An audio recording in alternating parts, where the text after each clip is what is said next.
अगस्त 9 तारीख जिस तरह का घटना कोलकाता के RG Kar medical college hospital में देखने को मिला है, उसके बाद ऐसे बहुत सारे सवाल हैं जिनके जवाब अभी तक नहीं मिला है। शायद सीबीआई भी इस वक्त जो जांच कर रही है वो इन सवालों के ही आंसर्स ढूंढने में कोशिश कर रही है। हमारे साथ इस वक्त आज तक पर हैं ऐसे एक डॉक्टर जो उस दिन जिस दिन ये घटना हुआ था आरजीकर मेडिकल कॉलेज हॉस्पिटल में, आरजीकर हॉस्पिटल के इमरजेंसी डिपार्टमेंट में वो खुद काम कर रहे थे। हमारे साथ है डॉक्टर तापस प्रामाणिक। डॉक्टर साहब, ये बताइए, उस दिन सुबह आप ड्यूटी में थे आरजीकर मेडिकल कॉलेज के, तो आपने क्या देखा, क्या सुना, और जो टाइमलाइन है जिसको लेके इतनी सारी चर्चाएं हो रही हैं, आपके जहन में क्या है?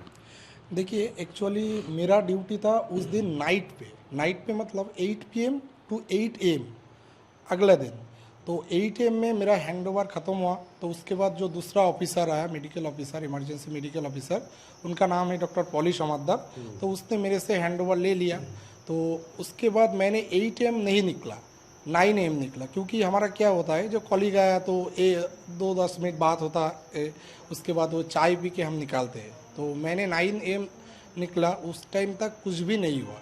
तो मैंने घर जाके शायद लगभग 11:45 तक मेरा एक ग्रुप मैसेज मिला जो आरजीकर में नाइट में ऐसा कुछ हुआ था, एक एक्सीडेंट का एक न्यूज़ आया। तो मेरा तो बहुत कौतूहल लगा क्या हुआ।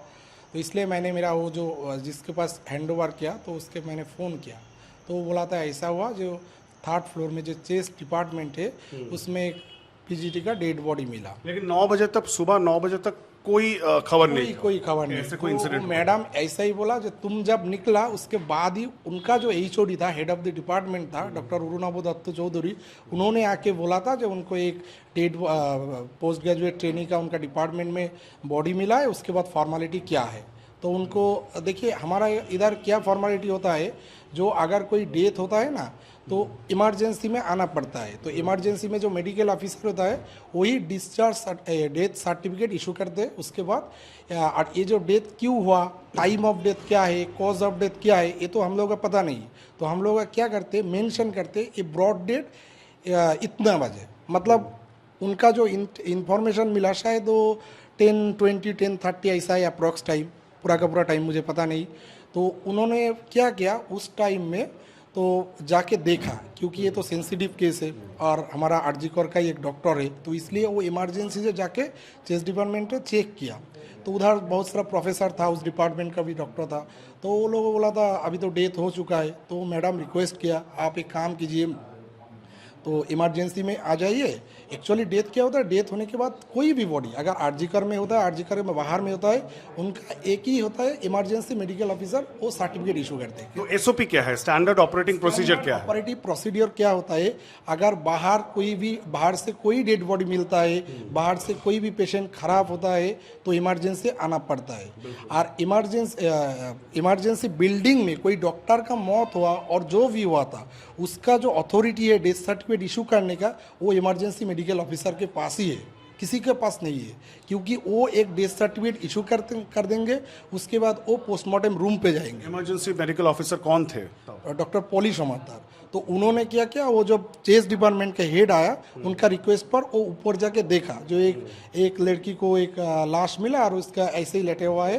वो उनको जो डिस्क्रिप्शन मेरे को बोला था, मैंने ऐसे ही सुना था। तो वो नहीं बोल सकते क्योंकि तो इन्वेस्टिगेशन चल रहा है और जांच चल रहा है, हम उस वजह से आपको बात नहीं कर सकते। तो वो लोग क्या किया, 12:44 तक वो नीचे में नहीं आया था। उनका जो अथॉरिटी है, मतलब हेड ऑफ द डिपार्टमेंट और हमारा जो तब भी एडमिनिस्ट्रेशन था, कोई भी लोग नीचे नहीं आया था। और इमरजेंसी में नहीं आया था, क्योंकि वो जो बॉडी का एक तो कस्टोडियन होना चाहिए। अगर उनका माँ बाप तो अभी तो नहीं है, क्योंकि घर में है, तो उनको इंटीमेशन देने तक तो हम वेट नहीं कर सकते। तो क्या है, तो डिपार्टमेंट में मौत हुआ तो डिपार्टमेंट का हेड, डिपार्टमेंट का कोई भी प्रोफेसर और एडमिनिस्ट्रेशन का कोई ऑफिसर आके उनका कस्टोडियन, मतलब ब्रॉड बाय उनका डिपार्टमेंट का कोई भी आदमी होगा, और उनका आधार कार्ड चाहिए। उसके बाद डेथ सर्टिफिकेट इशू होगा, उसके बाद बॉडी पोस्टमार्टम रूम पे जाएगा। ये है स्टैंडर्ड। बॉडी मूव नहीं होगा, बॉडी मूव नहीं हुआ, बॉडी क्राइम सीन में रहेगा, लेकिन वो प्रोसेस जो है देखिए बॉडी भी इमरजेंसी में आना चाहिए, लेकिन ये तो ज़्यादा सेंसिटिव केस है। अगर ये एक लड़की का लाश मिला है, अगर बहुत सारा एजिटेशन क्रिएट होगा, उधर से ट्रांसपोर्ट में थोड़ा प्रॉब्लम हो सकती है, लेकिन वो कंसिडर कर सकते हो क्योंकि इमरजेंसी मेडिकल ऑफिस ऊपर जाके देखा है तो उसमें कोई प्रॉब्लम नहीं है। तो उधर देखा है तो ठीक है, लेकिन प्रोसीड्योर इमरजेंसी में ही करना होगा।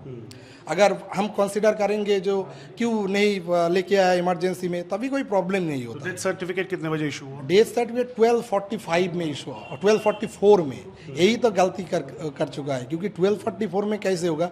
देखिए कोलकाता पुलिस, टाला पुलिस को जो इंटीमेशन मिला था, मेरे हिसाब से मेरे न्यूज़ के 9:45 उस intimation letter Tala police station को 9:45 में लिखा गया है और लिखा है associate professor doctor Sumit Roy Topadar ने लिखा है, department of respiratory medicine RG Kar, that of body of a female second year PGT department of respiratory medicine RG Kar MCNH was found in the chest seminar room.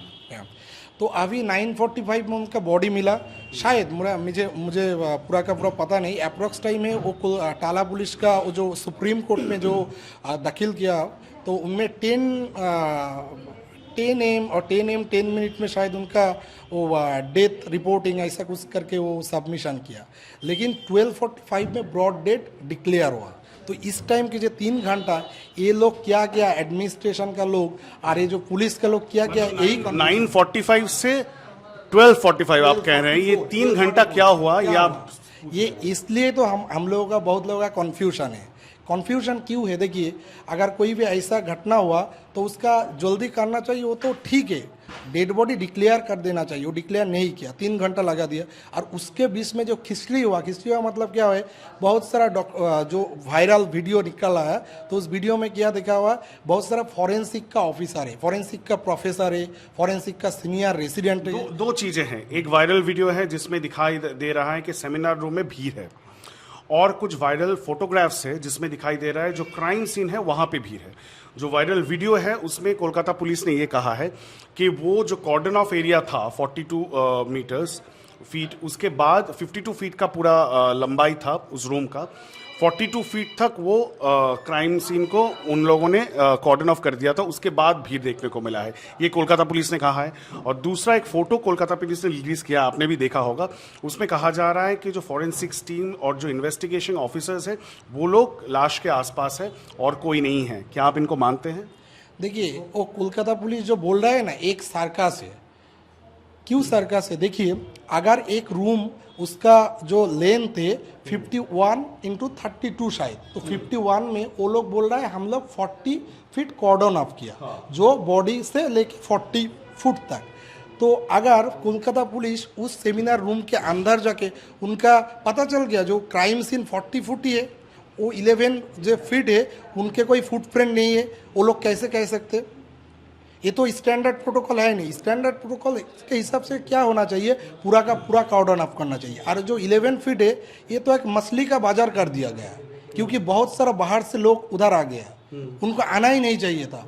वो लोग क्यों आया, उनका इंटेंशन क्या है? आप लोगों के पास इंफॉर्मेशन है कि बाहर के लोग वहां पे थे? है वो तो नहीं, हम लोगों के पास तो उस टाइम पे नहीं था। वो तो देखिए जब इंफॉर्मेशन आया तो वायरल वीडियो से इतना सारा लोग था।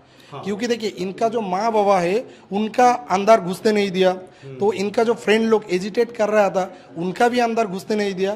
कौन लोग अंदर घुसा था? एक कलकत्ता नेशनल मेडिकल कॉलेज का एक डेटा एंट्री ऑपरेटर, जिसका पोस्टिंग है नेशनल मेडिकल कॉलेज। वो क्या कर रहा है, इधर जो संदीप घोष प्रिंसिपल था उनका पर्सनल असिस्टेंट था, PA था। तो PA का उस क्राइम सीन में क्या काम था?